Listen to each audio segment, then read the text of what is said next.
Welcome back to Wedlocked and Loaded. Wedlocked and loaded.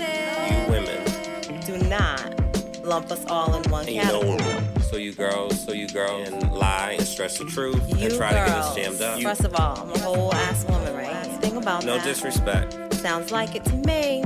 So why can't y'all? What is it with men that they just can't walk away? Depends how good it is. You don't want to give that away. Welcome everyone to the newest episode of Wedlocked and Loaded, episode 16. We are titling this Destination Wedlocked. This is the audio version of the Instagram live that we did on Wednesday, May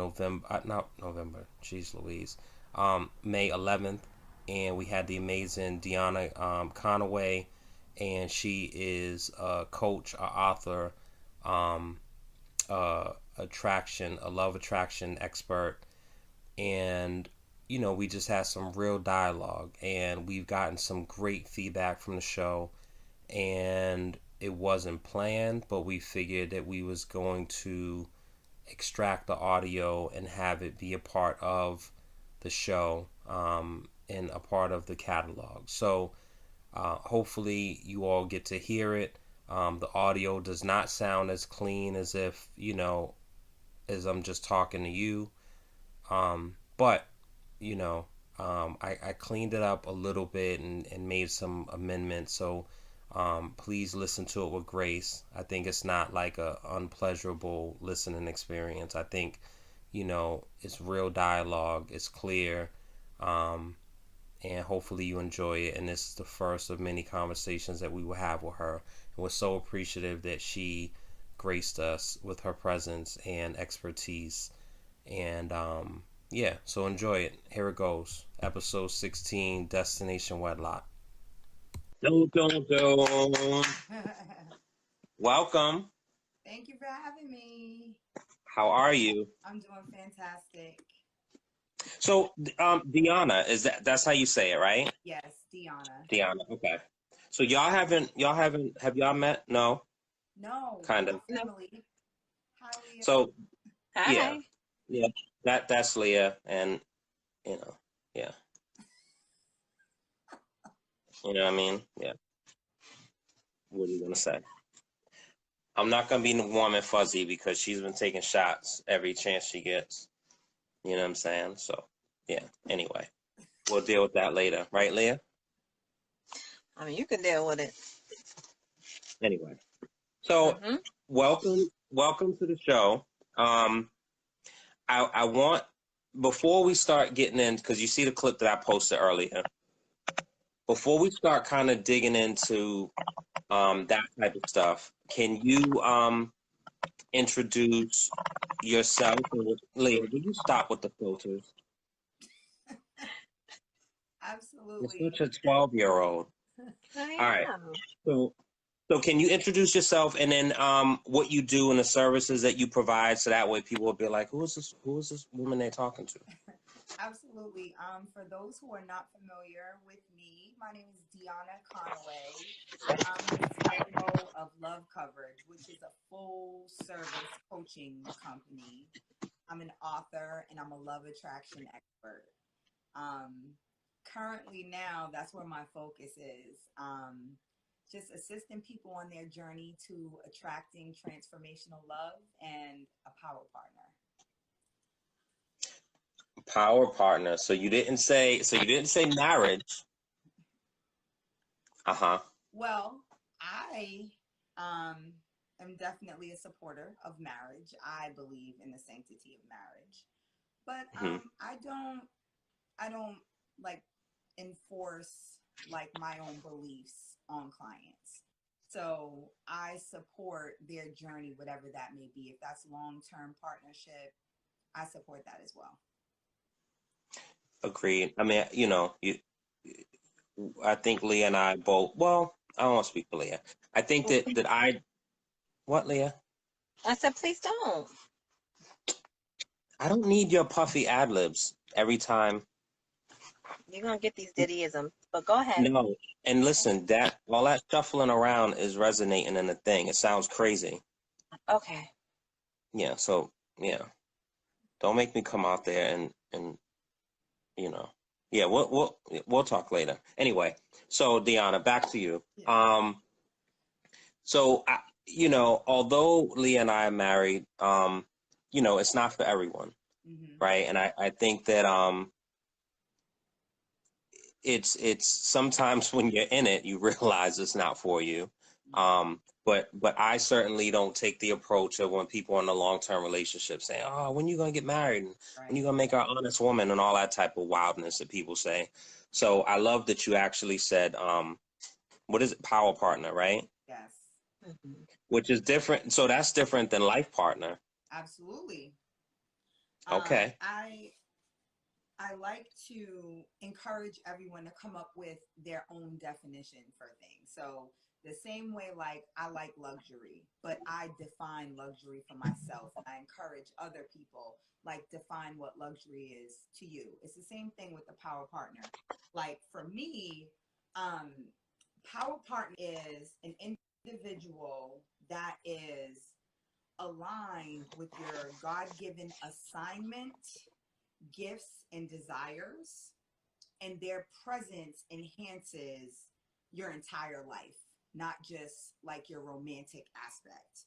So in a nutshell, like the love you experience with a power partner, it's not just romantic, it's transformational.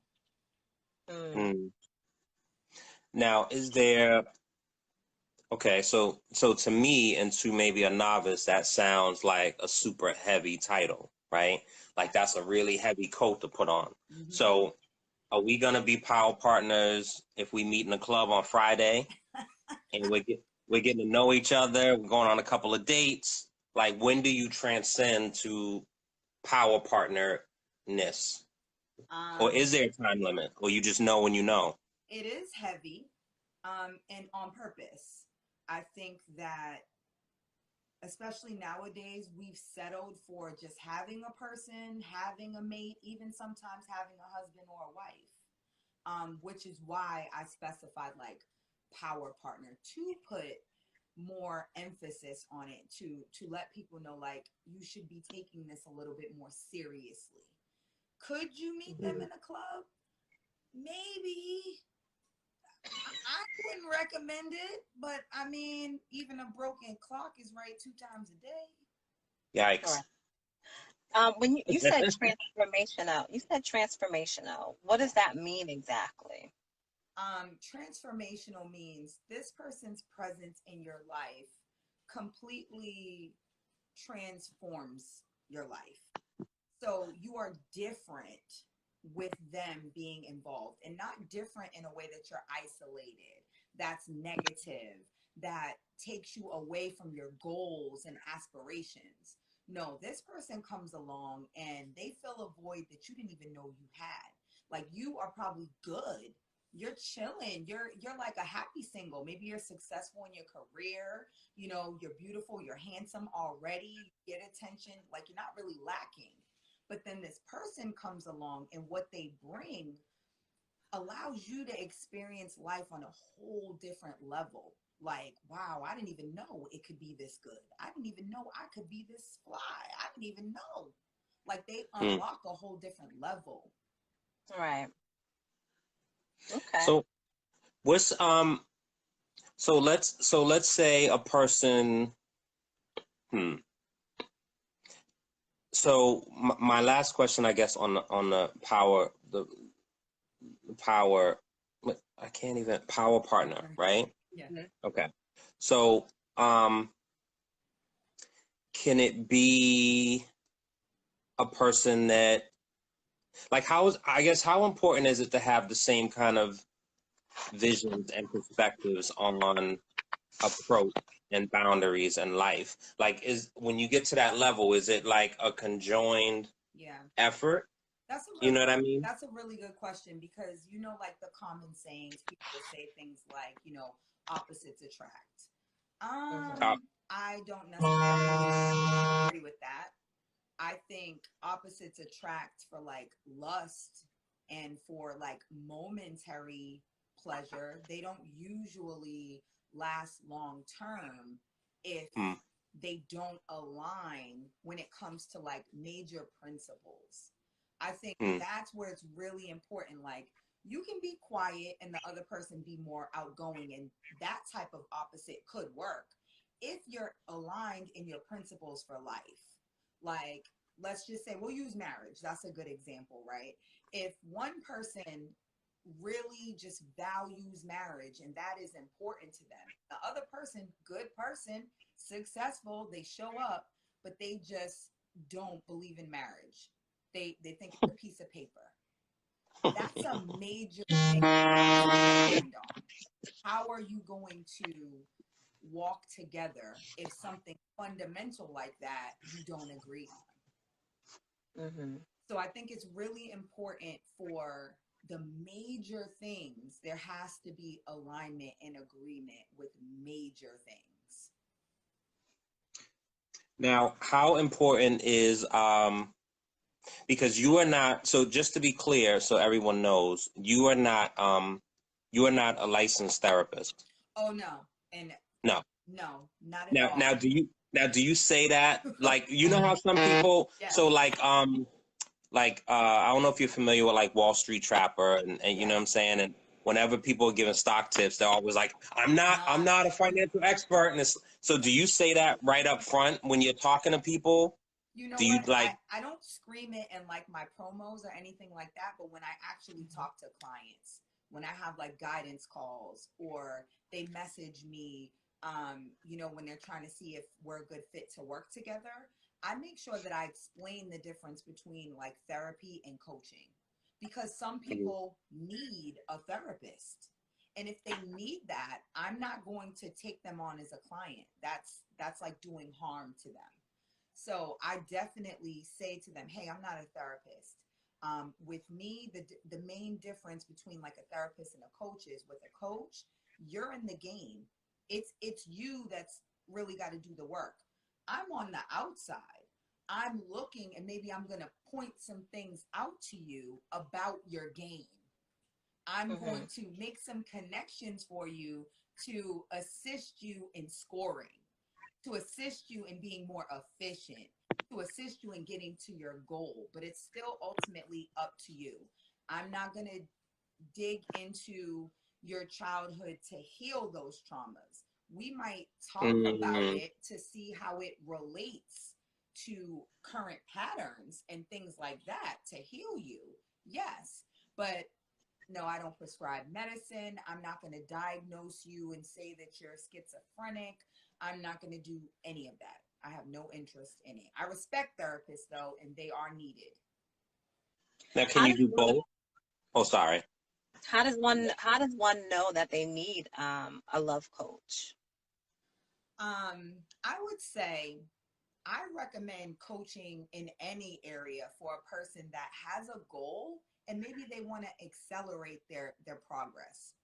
I give out a lot of free tips, advice. A lot of what I do in my coaching, I give out for free. So if you're a self starter and you don't really need, additional support or an accountability partner, maybe you could take it and kind of do it yourself. It's probably going to take longer though. With a coach, you're going to get results faster. They're going to be able to assist you in making connections that you probably will miss. And they might be right in your face, but because you're so close to it, you won't be able to see that that's the issue. Like, you're probably walking around it a million times. And I'll come along and say, oh, did you realize you've been dating the same person for 7 years? Mm-hmm. Mm. And they'll be like, huh? You know? So can it, is it beneficial to be doing both, and, or should it be and or? Like, so if Um, someone's in therapy, right, and they're seeing a therapist once a month, and then taking you on, is that almost counterproductive, or is it actually more beneficial because they're working on all moving parts instead of, you know what I mean? I say it depends on the individual and where they are in their journey. So if a person is not mentally stable, if they're having a difficult time with like anxiety, if they're having suicidal thoughts, if they're finding it hard to manage their day to day, I don't think you need a coach yet. You need to be with a therapist probably to help you stabilize first. Mm.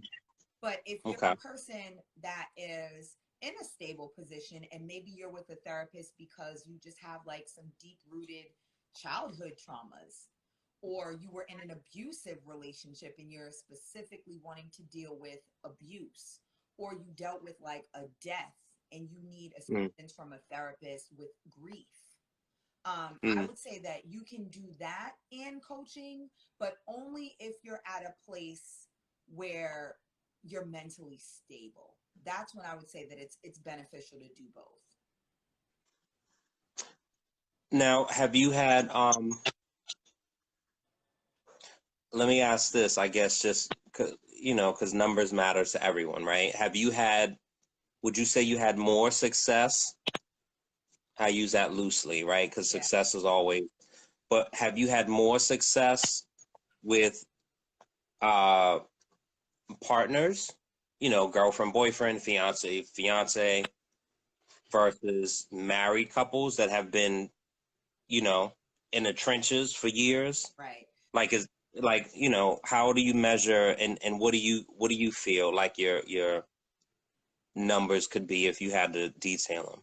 So this is a very interesting question, and I'm so glad that you asked it. When I first started coaching in 2015, my primary focus was premarital preparation. That's what I'm certified in.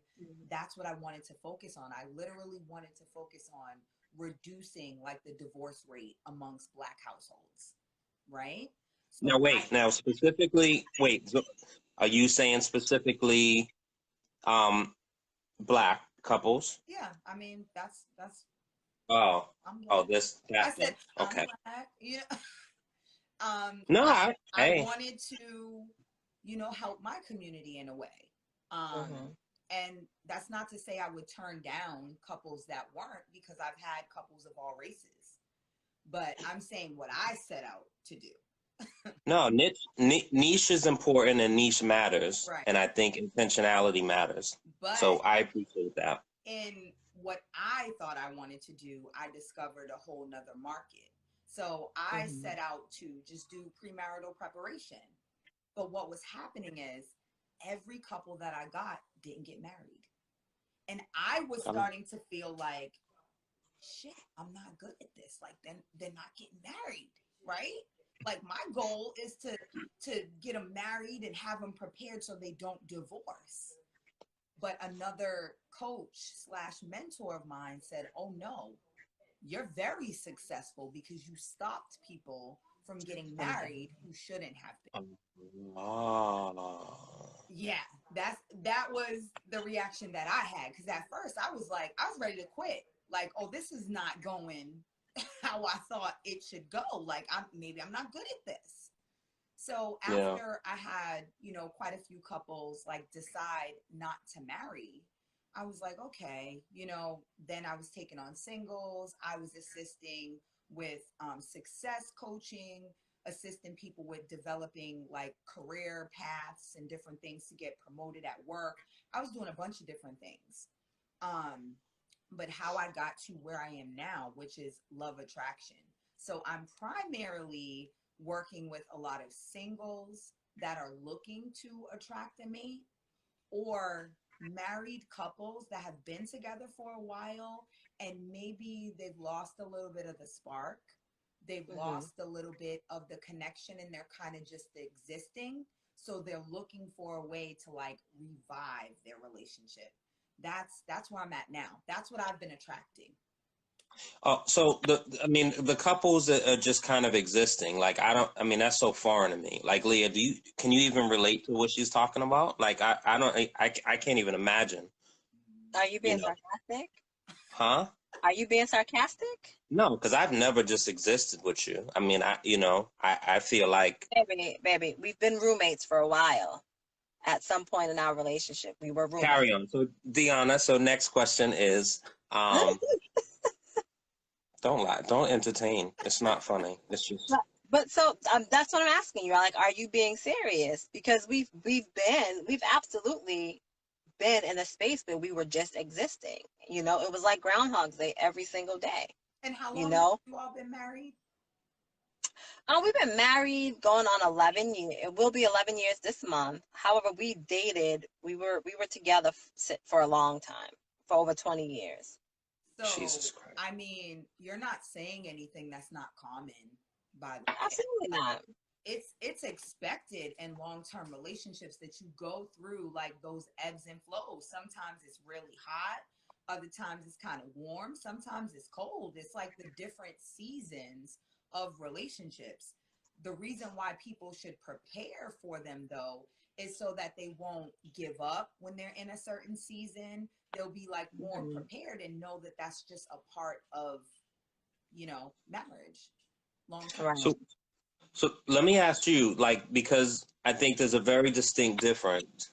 Um, there's a very distinct difference. So your processes with singles is not to be confused with a matchmaker, Right. right? Yes. Okay. Okay. Absolutely. I'm not like a dating coach either, because I want to be clear, there's lots of different types of coaches. There are specific people that only focus on the dating portion, like how to date, how to actually meet the person. I don't do that. I focus on giving the tools that you need to be a whole person so that you can identify what is healthy, like for a relationship, for a partner, so that you attract that. I definitely can give tips about once you've done the self work and, maybe how you want to go about once you think you've attracted somebody. Yeah, I can sure help with that.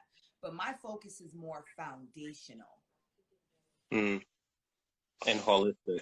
Yeah. So, for instance, right, I have a friend who is single, and um, she's on dating apps, right? And so the people that are responding to her, Tinder. um, what do you say?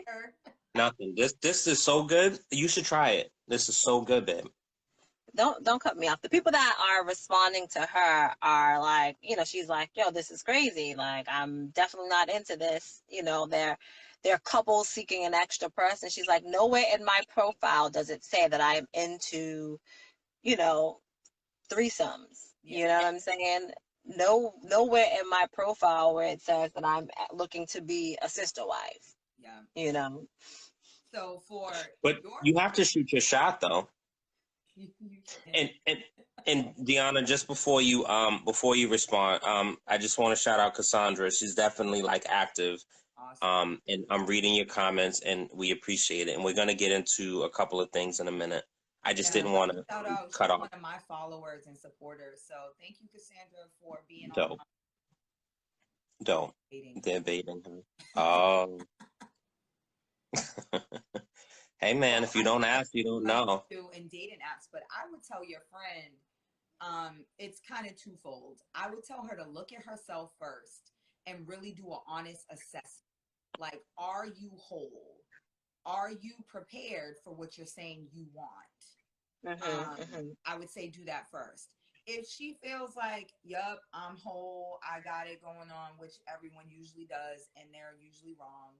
But if that's how she feels, then she might want an actual dating coach. Like, I follow this coach, her name is Align with Allison, and she specifically has a course about like creating your dating profile, how to Oh, online. So that's where like there's so many different coaches. I would say do your research, look around, and go for the exact program that's going to assist you in where you are in your journey, like where you're trying to get. Where I'm you're trying to trying get. to reach people that primarily it's women, but I've worked with men too. So I don't kind of shut them out. It's just more women are open to it and they respond more. Mhm. But I'm looking for successful people, meaning they have a career. They've been successful at being a mom or a dad. So they know what it takes to be successful, but they haven't been able to make the connection between success and love. It's Mhm. very connected, and that's what I teach. That's dope that you said that.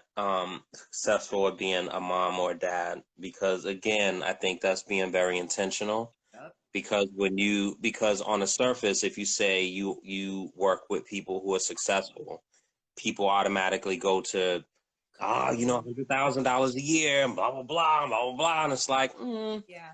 you know, you Yeah. could be a successful business owner making, you know, $60,000 a year, but you are Absolutely. literally killing what you eat on your own, and Yep. that's success, right? So Mhm. I think I love that you said that.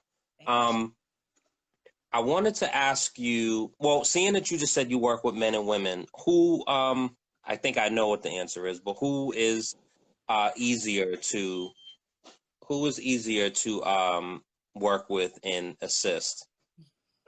Hmm. Be It nice. it depends. Um, I think women out the gate trust me more because they know I'm a woman. I've shared my story. I'm very transparent about the obstacles I've had and overcome. So they trust me more off the bat. Men, they trust me enough that they'll like sign on, like they'll do a session, but they'll take 1 to 3 sessions before they really bear it, before we can really get to the meat and potatoes of it. It's almost like they gotta test me out a little bit.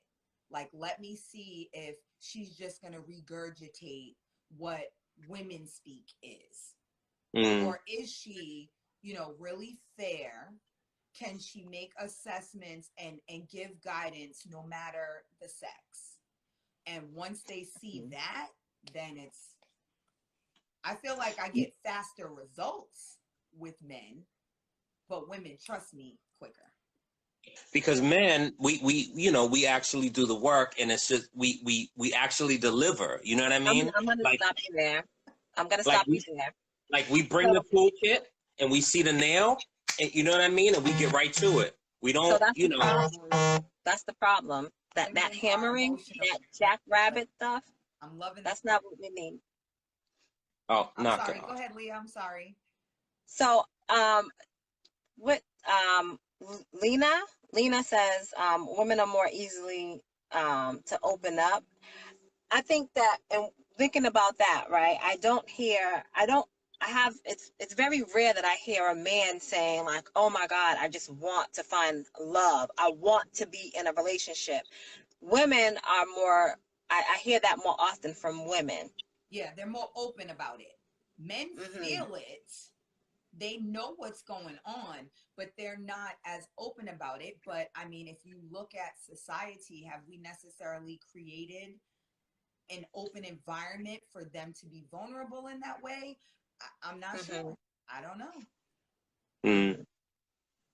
It definitely, it seemed as being too sensitive or too weak or man up or any of the, common tropes that's being said and done. Um, so, so Leah and I on our show, we, we talk about a variety of things, right? And I think that we're in such a space now, and it took a long time to get here, that we're able to talk about things in in our marriage, but also as best friends, And I think for years we had talked about doing, because people are always like entertained when they're around us or whatever.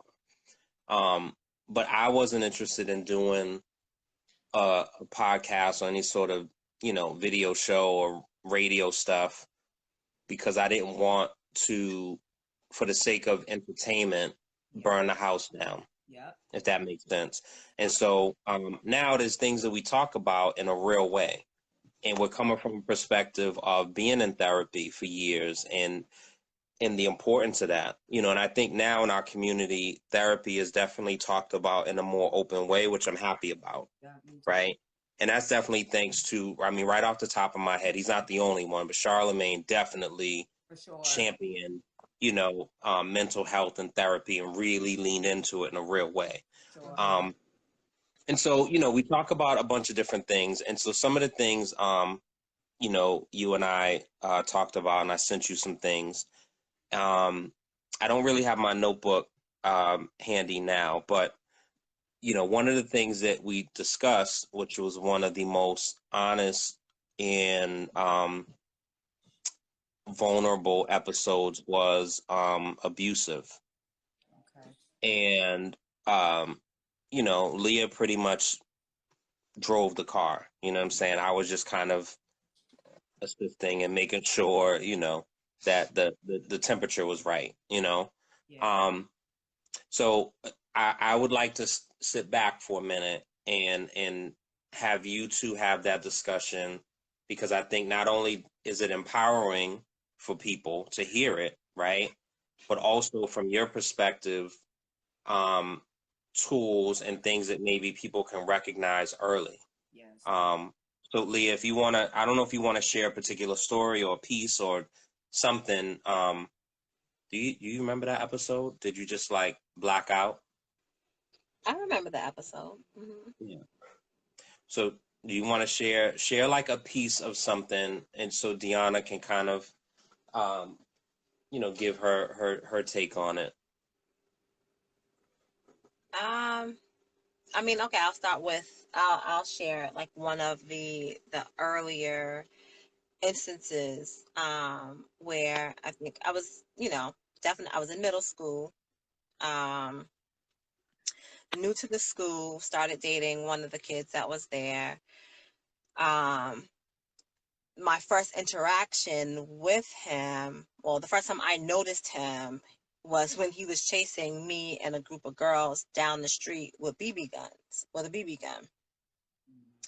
I didn't know at the time he was actually dating one of the girls that I was with, that he was chasing. Later on, I realized, oh shoot, he goes to the same school, and he showed interest in me. We started talking. I still don't know he's dating this. He was. Is that her She never breaking said up? anything to me. Yeah, I think so. Can you hear me? Yeah, you're breaking up. Yeah, you're good. Did you get a phone call?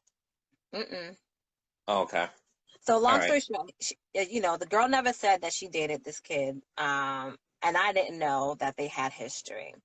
So like I said, he had my first interaction with him was him chasing us, with a BB gun and shooting it at us. Um, and so, we're in school. I noticed him, I realized, okay, like, this is the person or whatever. And long story short, we start dating. He's like, we're in middle school. He's buying me all kinds of stuff, right? Like jewelry, you know, this point I have my own. He's like, he wants to talk to me, as often as he wants to talk to me. But, when you have a house full of people with one house phone, that doesn't work, So he's like, well, I'll get you your own phone line. And so like he's paying, he got it installed, was paying the bill every month, just to talk to me. I realized like, okay, I was accepting of all the gifts and, all the niceties, and something transpired and I was like, okay, this is not going to work. And he was not accepting of me saying this is not going to work. So he would, it would be the dead of winter. I wasn't assigned to the school bus, but he would go in my locker. He would break into my locker and he would take my coat so that I would have to get on the school bus with him. And I would have to get off where he resides just to get my coat back. Nobody knew this was going on because I didn't say anything. And, at first it was, well, he's not putting his hands on me, so it's not that big of a deal. Yep.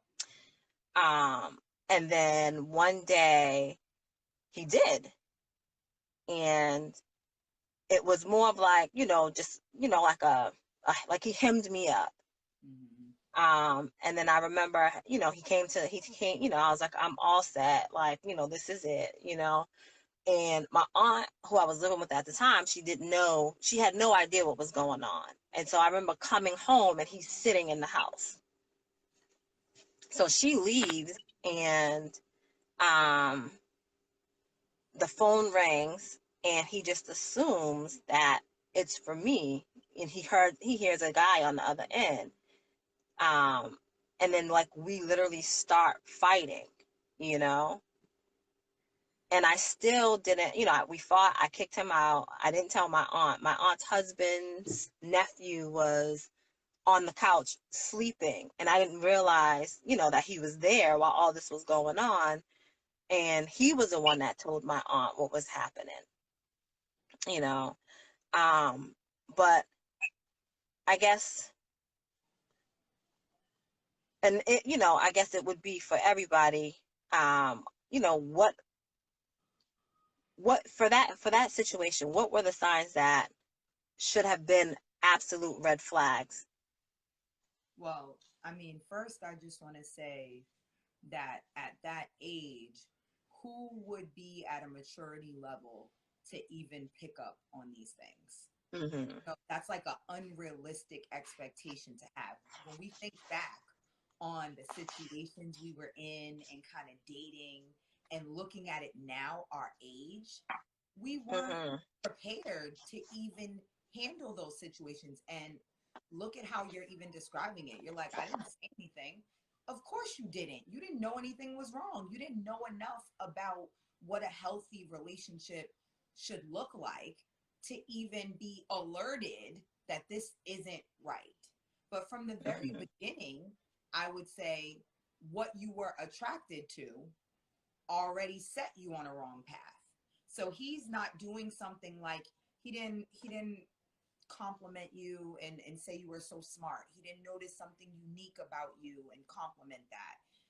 You didn't meet him during a spelling bee where you're seeing how smart somebody is. Like Right. you met under circumstances where it's like he's shooting a BB gun at people. It's like the equivalent now to meeting Yo in the club that's sagging his pants and like doesn't look like he's going anywhere, but he's Right. cute, so we gonna talk to him. So I Mm-hmm. just even the initial meeting didn't really provide an environment for like a healthy type of deal. Yeah. Then, as you described, when a person, there's nothing wrong with a man naturally providing and wanting to Mm-hmm. do nice things for a woman he's interested in. I want to be clear about that. There's nothing wrong Mm-hmm. with that. However, you have to be very in tune with intentions. Mm-hmm. If he's only providing things that link him to you or give him access to you or would paint him in a certain light, like there's some sort of tie to a benefit for him. I Absolutely. would say the intentions aren't right if it's like that. If someone wants to do something for you and it's a gift, sometimes those gifts are just what you want and they get nothing from it besides being nice to you. Mm-hmm. Not access to you, not to, control your comings and goings. Like that's not a gift. That's not a nice thing. That's control wrapped up. So What a bow. Mm-hmm. um so I mean that's what I would say about that. But even though that was a very specific situation and you were an adolescent, I think in general, when we're talking about abuse, it's kind of the same all the time. You can pick up on those certain markers. Think about how you met, right? Think about the environment that it was in, what you observed, like what created the connection. Was it something healthy or not? That's something to pay attention to.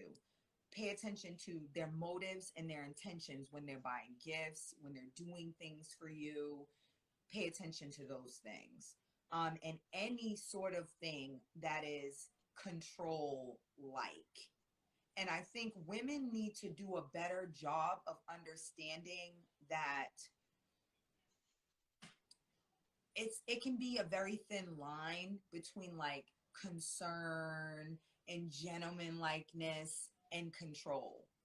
But if Mm-hmm. you're paying attention, you'll see it. Again, it'll go back to like intention and motive. If a person is concerned about you, they may say, hey, make sure you text me when you get in so I know you got in safely and I'm not worried. A person who's controlling might call you in 10 minutes. You home yet? Right. Well, I didn't get that text. What? Or after you text, they're still calling. Like, oh, I just wanted to make sure you were in the house. Mm-hmm. Like, there's that fine So, distinction that we got to look out for. so I want to put myself, Leah, can you do me a favor? Can you, because I did it a few minutes ago. Did you turn your ringer off? No? Just press the thing and silence it. And I just want to thank everybody. I'm seeing more and more people joining in. Make sure, Yes. for my followers, make sure that you're following Wedlocked and Loaded. For those that are here from Wedlocked and Loaded, you're following me. Yes. Yes. Some of us shouldn't have a father figure around. So, Majestic, thank you for your comment.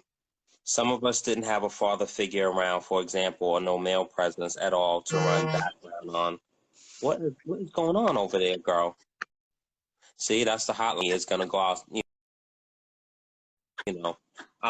So, so before we get into, so I wanted to put myself on the chopping block, right? Because it's definitely been, some have said it. Leah has kind of said it. I don't feel like she feels like she's being controlled, but I think some of my behaviors have been deemed as controlling.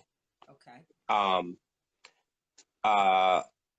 For example, something that Leah and I went back and forth on is, we don't have there's not like a normal time that we're in the house after going out, right? And what I mean by that is, and I've talked to like other couples just over the years, but like, say, they're in a house by midnight, or they're in a house by 1, or they're in a house by 2, right? Mm-hmm. There's no like normal time. It's all over the place, right? So for me, for my spidey senses, or for Leah, if it's reversed, if it's 2:30 in the morning, that's not abnormal for my antennas to go up and say, "Where's my wife? Let me try to," like she could still be out. And so what I've said to her is I would like to at least establish a norm.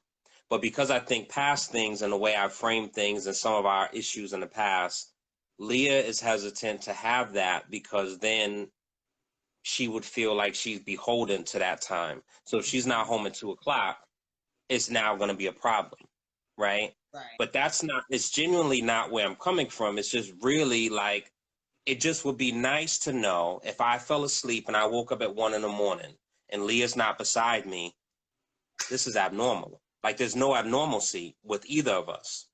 So what do you say to that? Well, first I would ask, what is your goal?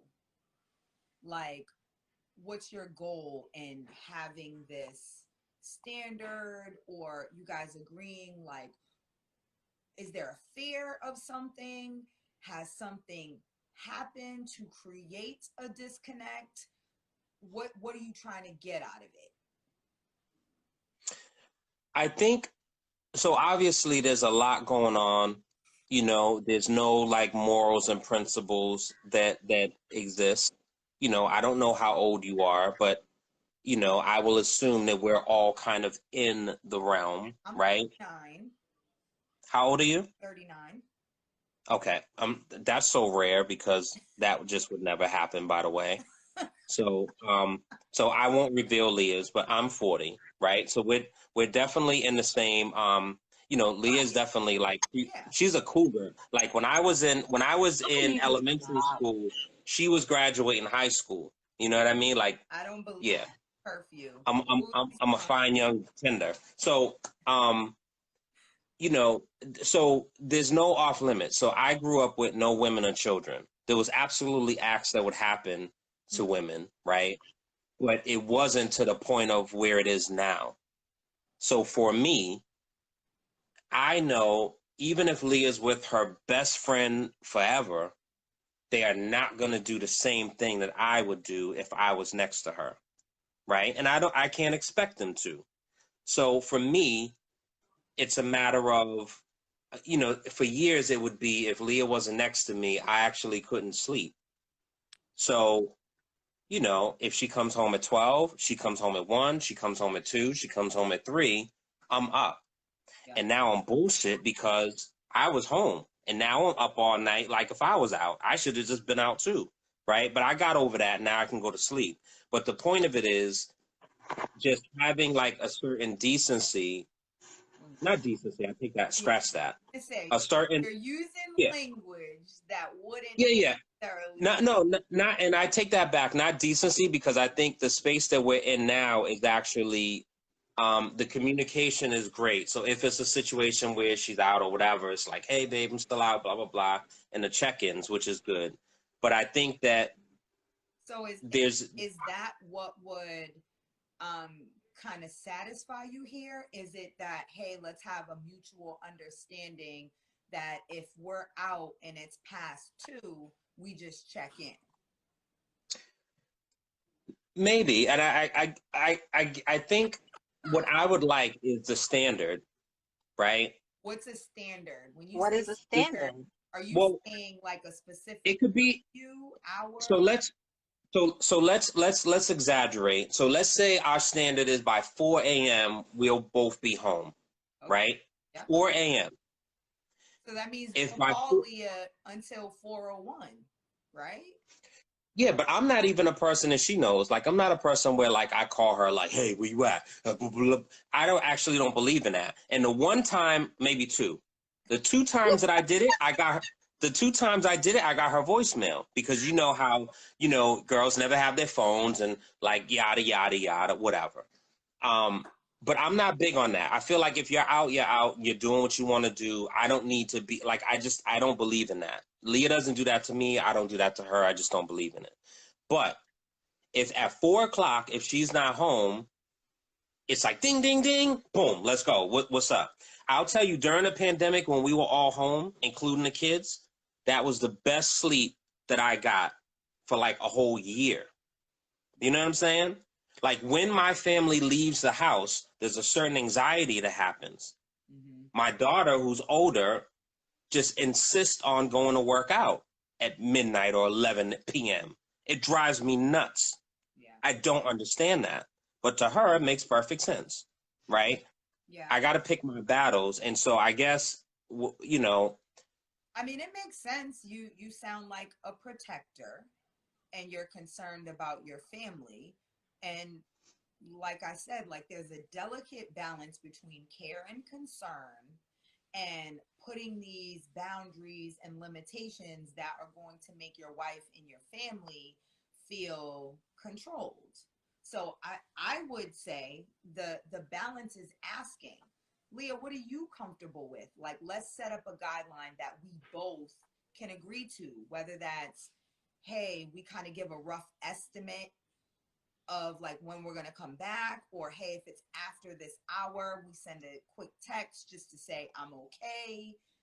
I don't know. You both would have to communicate what is important and kind of where you want to draw the line and see if you can agree on that, and then that's the commitment.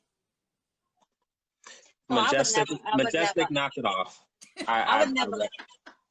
Yeah. I would never agree to a time with him because it doesn't work. Because if I say yes, this, I'll be home at this time, and God forbid, whether I'm dropping somebody off or, I had one last drink or I wanted to finish my drink, even with communicating, saying, hey, I'm still here, I'll be leaving here, and whenever, like, by the time I get home, he would be like so upset, like, you didn't get here when you said. So, like, he will absolutely behold me to whatever That's not, time and that is now times you say that? That you be Give trying me, to hide it. You be trying to hide it, but you be feeling it. don't tell me what I feel. You don't know what I feel. Oh, I know what you feel. Oh, knock it off.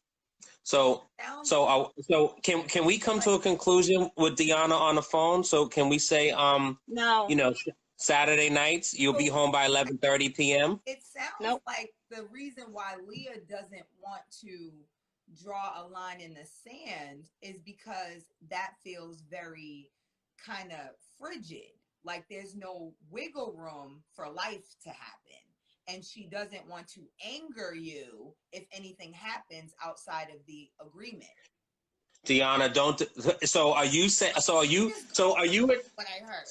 So you're interpreting Leah what she just said as she is protecting me and trying to look out for me, and she doesn't want to upset me. I said it sounds like she's not comfortable drawing a line in the sand because of how you've reacted in the past, and she doesn't want to be held to something because life could happen, and she doesn't want to upset you. Well, new year, new me, and so I've turned over a new leaf. So I am reformed, and I am better. You see, I am better able to deal. I just think that you know, having that is you know, in the babe, is that you? Yeah, but I did turn it off, and it didn't happen. And so I will say this, and this is something that, so talk about, like, what is that? Sorry, hotline bling over here. Yeah, see? And so that's what I have to, so when I'm sitting next to her and I'm trying to talk, like, oh, babe, my day was so hard, and, you know, I missed you all day, and I couldn't wait to get home. Brr, brr, zzz, zzz, zzz. You know what I mean? Like, so that's what I got to deal with every night, just so you know. I mean, that's that. I need you to stop it. I need you to stop.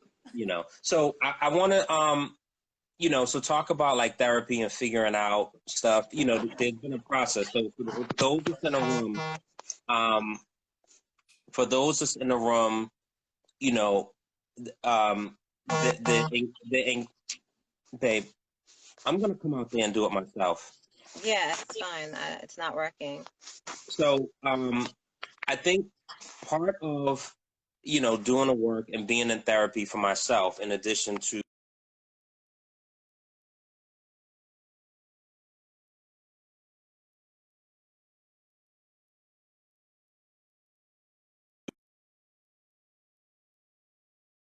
Necessary. People will say, yeah. oh, my marriage is messed up. Like, we need to do. When it's like, huh?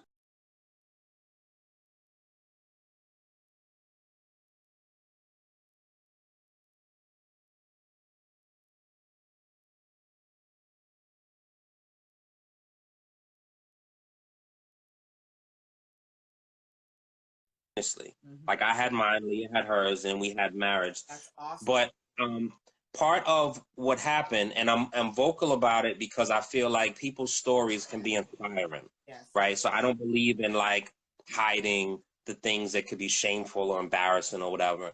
But the reality for me, and I had to get to a point where it's not Leah's bag to carry, but I simply made her aware, and then now I have to figure it out. You know, a girlfriend years ago moved to college and was murdered, right? So she got on a plane. I talked to her the night before. She was murdered. Never spoke to her again. Before that happened, when I was 13 or 14, my mother and father was hustling in the streets doing different things. My mother went off and did her thing as normal, and she ended up getting arrested, and she got sentenced to 2 years. You know what I'm saying? And that was a pivotal time in my life where, you know, that was my mother. Yeah. So there's two examples of women who I loved in different ways, but they left and they never came back. Which so why you're so on top of when your family leaves the house and where they are, and that makes sense. That makes a lot. You know, and so, you know, and that story, maybe that particular could be unique, but like people have their own things. And I think it's important to do the work to figure out what it is. Before I even get to that part, you know, she went to school in Atlanta. So I had a thing with Atlanta. So you can imagine my anxiety when Leah actually went to Atlanta. You know what I'm saying? Yeah. So that was like a double, triple craziness. But I realized that it's not fair to put that on Leah because that's not her burden. Absolutely. However, it is important for her to be aware of it as I'm dealing with it. You know what I'm saying? But Because I think what are you expecting when you say for her to be aware of it? just to know. So when I had to actually think and process, like, wow, two women left, and then fast forward, and this is why me and Leah together. There's another person who was really close to me. I haven't had a whole lot of girlfriends in my life. You know what I'm saying? I've talked to girls, whatever, but I haven't had. Leah, can you stop with the really? I didn't say anything. Keep going. But so there was someone who I went with, and we were close, and she committed suicide. Right. So now there's three girls, three females, three women that are gone. Now, I wasn't attached to her or with her. Me and Leah were well into our marriage, but it's just the point of it. I'm like, damn now.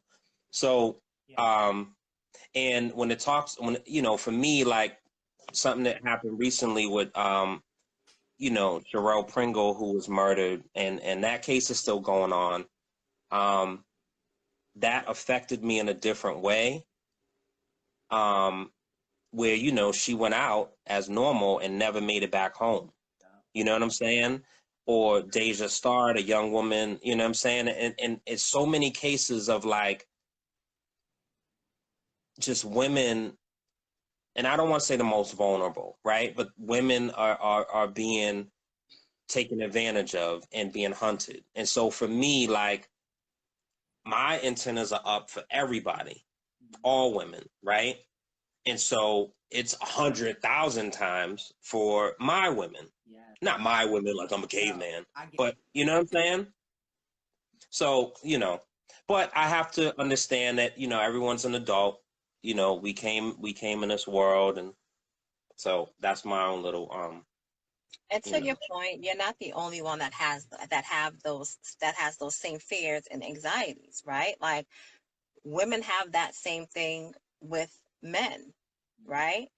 I specifically not just my girl children, my female children, but my son. I fear him go walking to the corner store alone.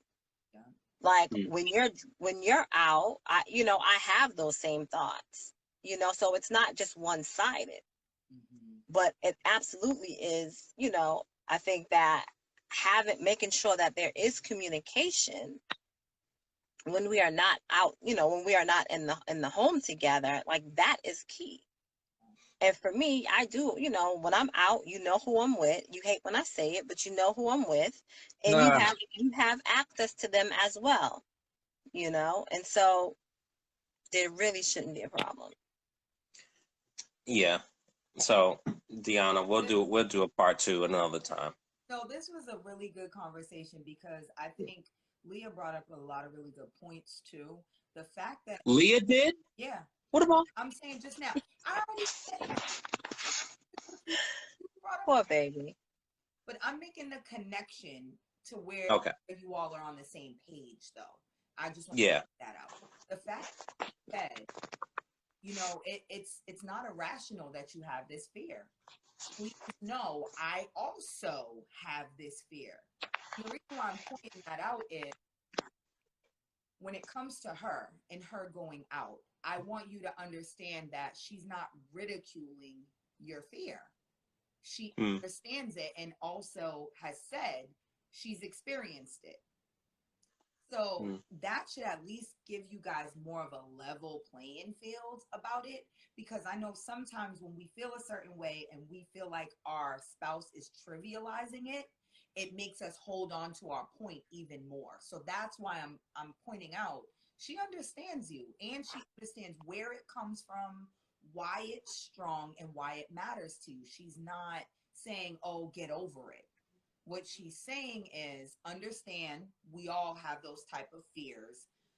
I'm doing what I believe is sufficient enough to give you enough of like a safe playing field that if you need to contact me, you want to check, you want to have these kind of safe spaces, I'm providing that. So can we agree that that's a little bit more of me giving you what you need? That's what I heard. That's exactly what I said. And 11:30 p.m. on Saturday nights is the curfew. So moving on. So Deanna, can you tell the people as we're wrapping up? Can you tell the people, because I know you have, it's a course that's coming up, right? Yes, I actually have a free webinar that is tomorrow at 11 a.m. Central Standard because I'm in Dallas. But for all my people in Boston, East Coast, it's 12 noon. It's great. It's called 3 Keys to Attracting Love. So I literally break it down. I give you the game plan. It's free to come, so there's no excuse.